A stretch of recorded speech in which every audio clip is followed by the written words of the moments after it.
통합과학 2학기 물리파트 수업 시작하겠습니다. 제 수업은 대단원 7 생태계와 환경 그 마지막 중단원 에너지의 효율적 활용에서부터 시작이 되고 다음 대단원 발전과 신재생 에너지 전체 중단원을 다뤄보는 것으로 구성이 되어 있습니다. 그렇다 보니 제 수업의 전체적인 내용의 핵심 키워드는 에너지가 될 거예요. 1학기 물리파트 내용은 힘이라는 개념을 이용해서 자연현상을 설명하는 방식에 대해 공부를 했었다면 2학기 내용은 힘이 아닌 에너지라는 개념을 이용해서 자연현상을 설명하는 방식에 대해 공부해보는 내용으로 구성이 되어 있다 생각하시면 좋겠습니다. 그래서 이번 시간에는 인류 문명이 태동되고 발전해 오면서 다양한 종류의 에너지를 쓰기까지 그 과정을 살펴보기 이전에 인류 문명이 어떤 과정을 토대로 에너지를 쓰기 시작했으며 어떤 시점에서 에너지를 쓰기 시작했는지 알아보는 내용으로 구성을 했습니다.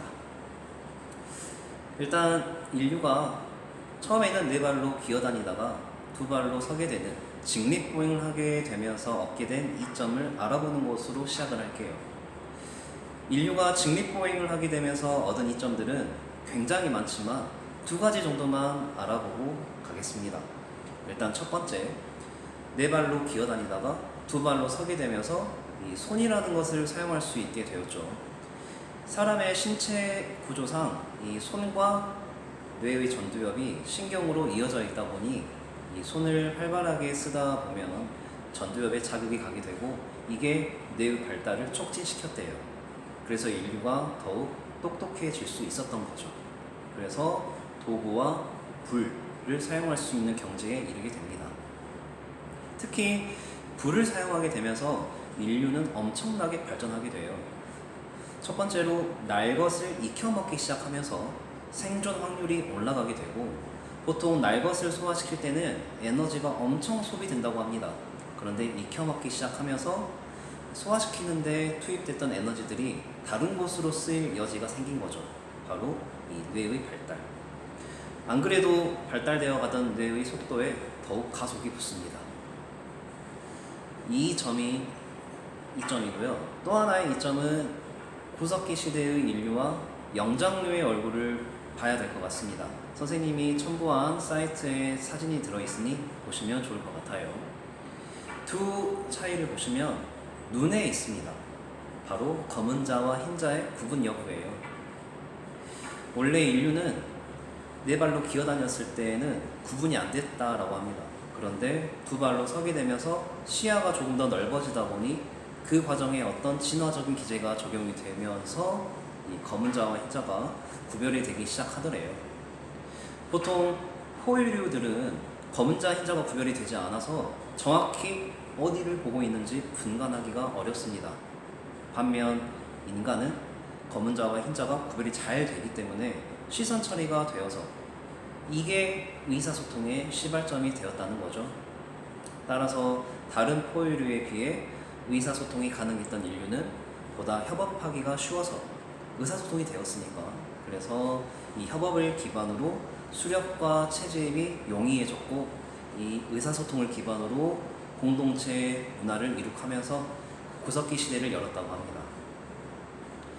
구석기 시대 다음에는 신석기 시대죠. 이 신석기 시대에는 협업의 중요성을 터득하게 된 인류가 그 규모를 조금 더 확장시킵니다. 농사의 기술을 발명하게 된 거죠. 이 농사는 혁신적인 신기술로 평가를 받습니다. 왜냐하면 인류 문명의 어떤 삶의 트렌드를 확 바꾸었던 기술이었으니까요. 일단 그 전까지는 수렵과 채집으로 먹을 것을 의존하다 보니 너무 불안정했습니다. 이 유목 생활을 청산하고 안정적인 정착 생활을 할 수 있었던 것은 내가 원하는 때에 원하는 곡식을 풍성하게 재배할 수 있었기 때문에 가능했던 거죠. 그리고 이 과정에서 곡식을 쌓아놓는 과정에서 사유재산이 등장하게 되고 그 사유재산이 등장하게 됨에 따라 물물교환의 여지가 발생하고 물물교환을 조금 더 원활하게 하기 위해서 숫자 화폐를 발명할 수 있게 된 겁니다. 가히 의식주의 트렌드가 확 바뀔 만한 어떤 일대기적인 사건이 농사의 기술 발명이라는 것이죠. 즉, 이 농사 기술에 의한 인류의 발전은 여기서부터 에너지를 또 다른 무언가로부터 필요한 쪽으로 쓸 수밖에 없었다. 농사는 많은 인력이 필요로 하는데 사람의 힘보다는 동물의 힘을 이용하는 게 조금 더 효율적이었거든요.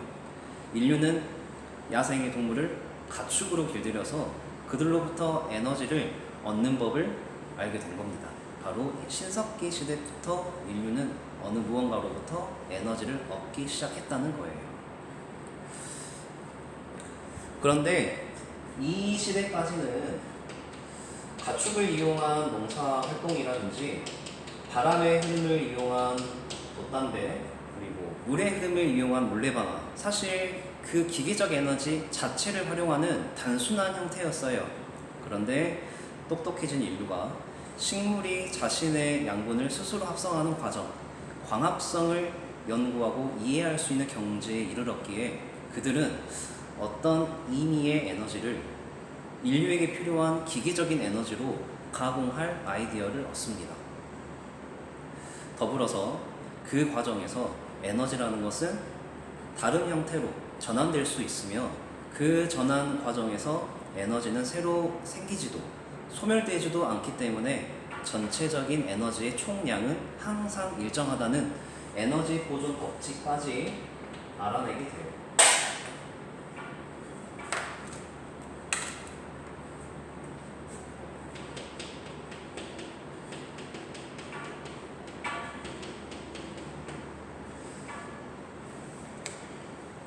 에너지 전환 사례를 정리하겠습니다.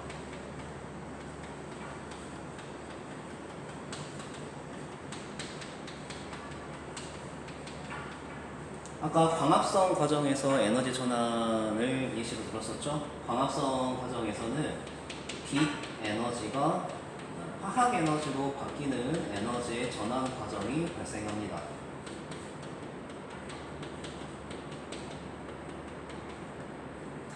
빛 에너지라는 것은 말 그대로 빛이 가지고 있는 에너지이고, 화학 에너지는 여러분 물질을 구성하는 기본 단위가 뭐죠?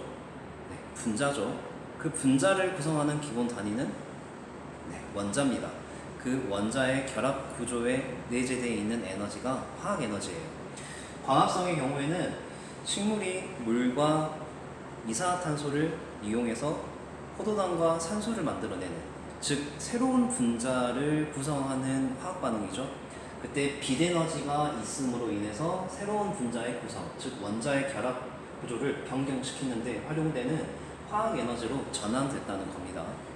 그 다음에 보통 광합성의 반대 과정으로 언급되고 있는 호흡, 보통 ATP가 쓰인다고 하죠. 이 ATP는 역시 분자로 구성이 되어 있는 화학 에너지로서 보통 동물의 경우에 골격근의 움직임, 운동 에너지, 그리고 심장이나 폐를 비롯한 여러 기관의 작동 역시 운동 에너지죠. 그리고 체온 유지, 열 에너지로도 전환이 됩니다.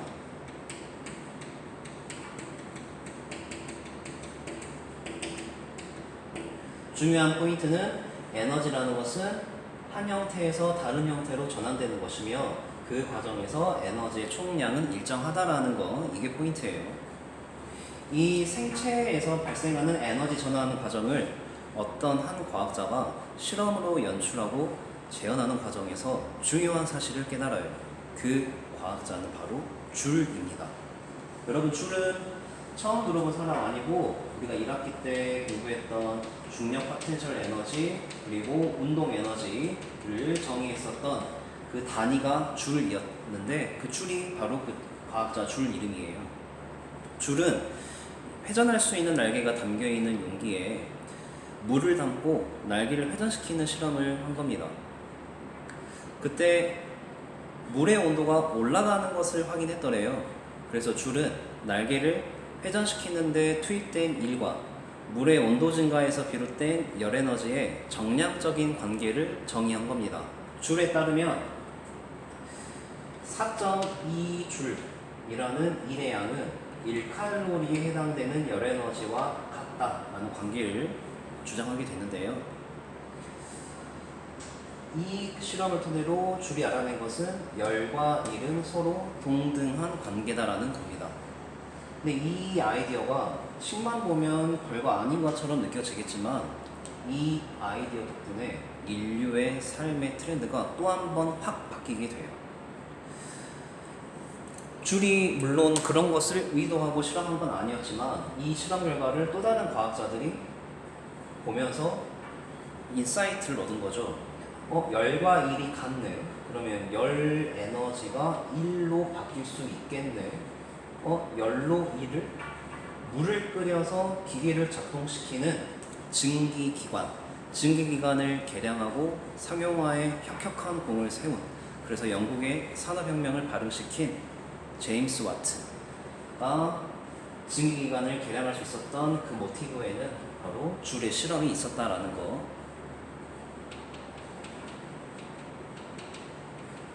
따라서 인류는 산업혁명을 기점으로 유사일에 에너지를 가공해서 쓰기 시작했다는 겁니다. 여기까지 에너지 역사를 간략하게 살펴보았는데요. 다음 에너지 효율적 활용의 중요 키워드 열기관과 열효율 있습니다. 일단 그 내용 들어가기 전에 증기기관의 원리로 작동되는 지금의 대표적인 자동차의 엔진에서의 에너지 전환 과정도 살펴볼게요. 석유에 잠재되어 있는 화학 에너지가 열 에너지로 전환이 되고 이 열 에너지가 바퀴의 운동 에너지로 전환이 됩니다. 역시 이 과정에서 에너지의 총량은 보존이 돼요. 그런데 에너지의 총량은 보존되지만 여러분은 은연중에 알고 있습니다. 석유에 들어있는 100만큼의 화학 에너지가 모두 바퀴의 운동 에너지의 100으로 바뀌지는 않아요. 100 중에 일부는 바퀴 운동 에너지로 바뀌겠지만 일부는 바퀴와 지면 사이의 마찰로 인한 열 에너지, 또 하나는 엔진에서 마찰에 의한 열 에너지, 또 하나는 배기음에서 소리 에너지, 이런 것들로 많이 바뀌게 되거든요. 즉 에너지의 총량 중에서 우리에게 유용한 에너지는 굉장히 한정적이라는 겁니다. 왜 그럴 수밖에 없는지 그 법칙에 대해서 우리가 알아봐야겠죠? 이쪽으로 넘어와서 열기관의 열효율 보겠습니다.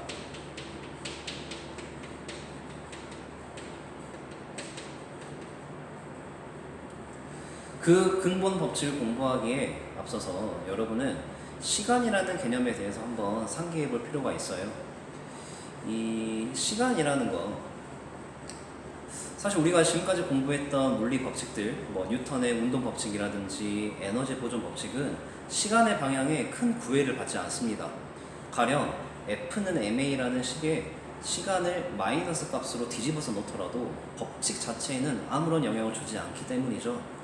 비유하자면 내가 어떤 물체를 자유낙하시킨다고 합시다.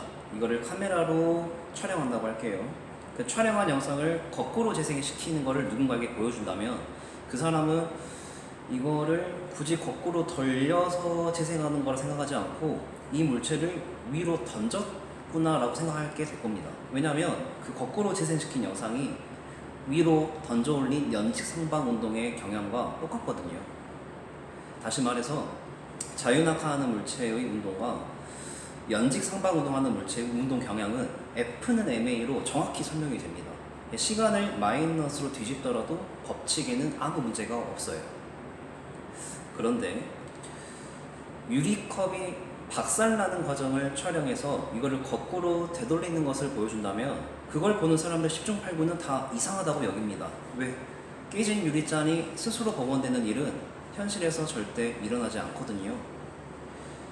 사실 유리잔이 복원되는 과정에서 뉴턴 운동 법칙이라든지 에너지 보존 법칙 다 적용이 됩니다. 사실은. 그런데 이 단 한 가지 물리 법칙만 위배하기 때문에 절대 그런 일은 현실에서 발생하지 않아요. 그 법칙이 바로 여러분이 오늘 공부할 법칙이고 이름하여 엔트로피 법칙입니다. 엔트로피라는 단어는 무질서도와 같은 뜻이에요. 물리 법칙 중에 유일하게 시간과 관련된 이 시간의 흐름을 정해주는 법칙으로 시간의 흐름을 일으키는 원인이라고 생각하시면 되겠습니다. 이 시간이라는 것도 사실 굉장히 어려운 개념이에요. 우리는 정확히 그 의미를 생각하지 않고 의뢰 써왔던 단어겠지만, 이 시간이라는 것은 물리적으로 정의하기에 변화를 기술하기 위한 가상적인 개념으로, 이 시간이라는 건 변하는 데 있어서 무질서를 지향합니다. 다시 말해 시간의 흐름을 일으키는 원인으로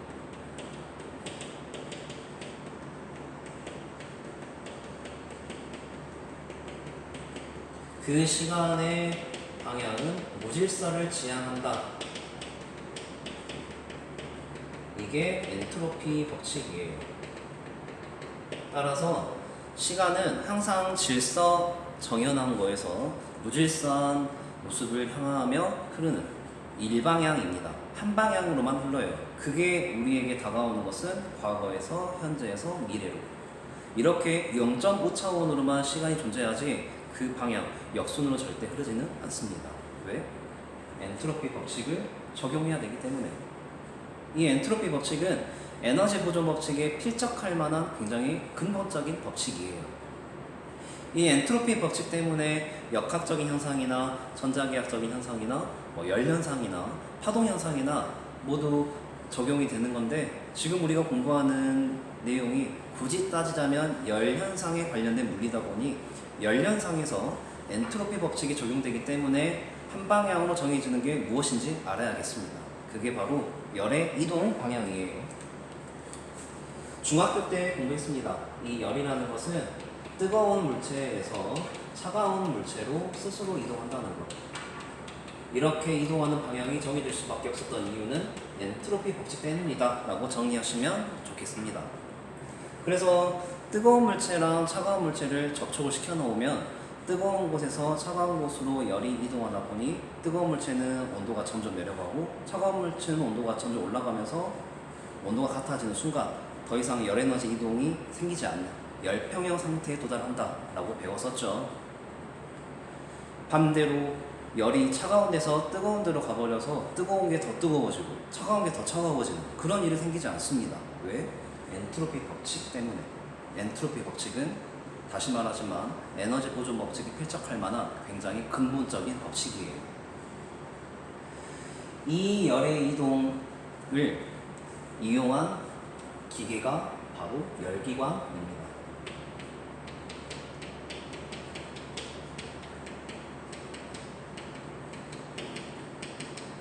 그래서 열기관은 간단한 구조로 나타내자면 고온의 물체와 저온의 물체 사이에 열기관이 위치해 있어요. 지금 선생님이 이렇게 점선 하얀 테두리로 쳐져 있는 부분에 열기관이 있고, 열기관은 고온에서 저온으로 이동하는 열, Q1이라고 하겠습니다. Q1의 일부를 1로 바꾸어 주는 일은 워크, W라고 기호 표시할게요. 그리고 나머지 일부는 저온의 물체로 버리는 열을 Q2라고 하겠습니다. 이런 식의 구조예요. 따라서 열기관의 열 효율을 정의하려면 효율은 E라고 표현합니다. 효율은 통상적으로 투입 대비 산출이죠. 열기관에 투입되고 있는 것은 Q1이에요. Q1이 공급되고 있는 열 에너지이고 의미 있는 산출량은 바로 열기관이 한 1, W가 되겠죠.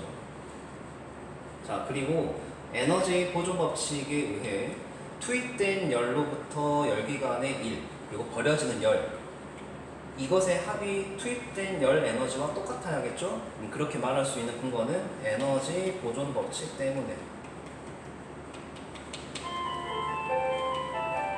네, 이어서 하겠습니다. 그래서 이 관계식에 의하면 W는 Q1 빼기 Q2로 정의가 될 거예요. 이거 이렇게 좌변으로 이항시키면. 따라서 열 효율 구하는 식은 Q1 분의 Q1 빼기 Q2로 정의가 됩니다. 따라서 이렇게로도 표현할 수 있죠. 여러분, 이 열 효율식만 보면 Q2가 0이 되었을 때 열 효율이 100%가 될 수 있습니다. 자, 그런데 Q2가 절대 0이 될 수가 없어요. 왜냐면 엔트로피 법칙에 따르면 열은 어쨌든 종착지가 저온의 물체입니다. Q2가 0이라는 것은 저온으로 가는 열이 하나도 없다는 거예요. 이거는 엔트로피 법칙을 위배하는 결과이기 때문에 절대 일어나서는 안 되죠. 아까도 선생님이 언급했듯이 엔트로피 법칙은 에너지 보존 법칙에 필적할 만한 논리학의 근본적인 법칙이라고 했습니다. 따라서 Q2가 0이 절대 될 수 없는 이유는 엔트로피 법칙을 위배하면 안 되기에, 따라서 열기관의 열 효율이 100%인 열기관은 절대로 제작할 수 없다. 정리하면 에너지의 총량은 보존되지만 그 에너지 일부, 우리에게 유용한 일을 할 수 있는 능력은 점점 저온의 열원으로 흩어지기 마련이다 라는 겁니다. 오늘 공부한 내용의 핵심은 바로 이 내용이에요. 엔트로피 법칙에 따라 정의되는 열의 이동을 이용한 열기관의 열 효율, 그리고 엔트로피 법칙 때문에 열기관의 열 효율이 절대 100%가 나올 수 없다라는 개념에 대해서 꼭 기억하시면 되겠습니다. 선생님이 학생들에게 많은 편지를 받는데요. 그 편지들 중에 아직까지도 기억에 남는 그 편지의 문구를 소개해 드릴까 합니다. 작년에 저희 반 애가 써준 편지의 내용인데요. 안녕하세요.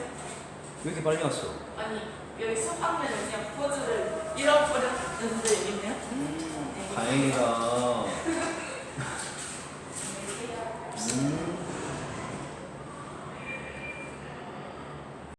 수업 놓고 하는데 갑자기 애가 들어와서 다시 가겠습니다. 제가 학생들에게 받았던 수많은 편지들 중에서 아직까지 기억에 남는 문구를 소개해 드릴까 합니다. 제자가 말하기를 누군가가 너무 뜨거워서 데이지 말고 너무 차가워서 놀라지 말고 그렇게 미지근한 사람이 되어달라는 그 제자의 메시지가 아직까지도 기억에 남더라고요.